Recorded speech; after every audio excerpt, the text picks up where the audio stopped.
సంవత్సరానికి మన పుట్టినరోజు, మన దోస్తుల పుట్టినరోజు, మన పిల్లల పుట్టినరోజులు జరుపుకుంటాం. కానీ గుడిలకు సుత పుట్టినరోజులు చేస్తారు తెలుసా? నమ్మట్లేరా? అవునుల్లా, మళ్ళా అది ఎక్కడో కాదు, మన దేశంలోనే. విచిత్రంగా అనిపిస్తుంది కదా. ఇవాళ తిరుపతి వెంకన్న స్వామి గుడి పుట్టినరోజు. ఆ గుడికి పుట్టినరోజు ఏంది అనుకుంటుర్రా? అవును, నిజమే. వెంకన్న స్వామి గుడికి 1130 ఫిబ్రవరి 24న అంటే ఇయాలనే రామాంజాచార్యులు శంకుస్థాపన చేసినట్టు రుజువులు ఉన్నాయంట. ఈ ఆధారాలు టీటీడీ ఆధారాలను గోవిందరాజు ఆలయంలో వెలుగులోకి వచ్చినాయంట. తిరుపతి పుట్టినరోజు వేడుకలు అంగరంగ వైభవంగా నిర్వహిస్తున్నాడు.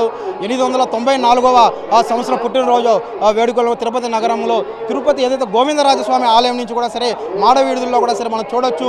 పూర్తిగా ఇసుకేస్తే కూడా రాలనంత జనంతో కూడా సరే పుట్టినరోజు వేడుకలు నిర్వహిస్తున్నాడు. తిరుమల తిరుపతి దేవస్థానం అదేవిధంగా తిరుపతి మున్సిపల్ కార్యాలయం ఆధ్వర్యంలో ఈ వేడుకలు నిర్వహిస్తున్నారు. మనతో పాటు ఇక్కడ కొంతమంది మున్సిపల్ కార్పొరేటర్లు ఉన్నారు. హిందువుల ప్రసిద్ధ పుణ్యక్షేత్రం తిరుపతి ఇవాళ పుట్టినరోజు సంబరాలు చేసుకునేటందుకు సిద్ధమైందట. తిరుమల ఏడుకొండల వెంకన్న స్వామి తెలియని భక్తులు ఉండరు. మన దేశంలోనే కాదు, ప్రపంచంలో ఉన్న అన్ని దేశాల నుండి వెంకన్న స్వామిని దర్శనం చేసుకునికే భక్తులు వస్తారు. తిరుమల తిరుపతి దేవస్థానం ఆంధ్రప్రదేశ్ లో ఉన్నది. ఇది దేవాలయం బాగోగులు చూడటమే కాక వివిధ సామాజిక, ధార్మిక, సాంస్కృతిక, సాహిత్య, విద్యా కార్యక్రమాల సుత భారతదేశం అన్ని వైపులా చూస్తుందంట. 1933లో టీటీడీ పాలక మండలి ఏర్పాటైందంట. తిరుపతి గుడిల దగ్గర 14,000 మంది ఉద్యోగులు పనిచేస్తారు.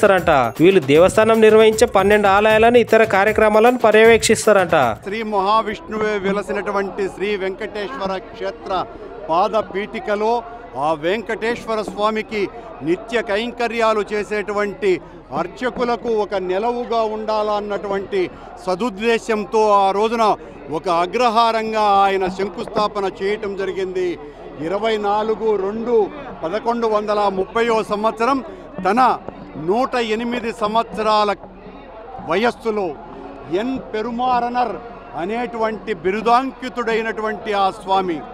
ఎన్ పెరుమారనర్ అంటే ఆయన జీవితంలో 100 సంవత్సరాల తర్వాత వచ్చేటువంటి ఒక గొప్ప గుర్తింపు. అది సౌమ్య సంవత్సరం ఇది.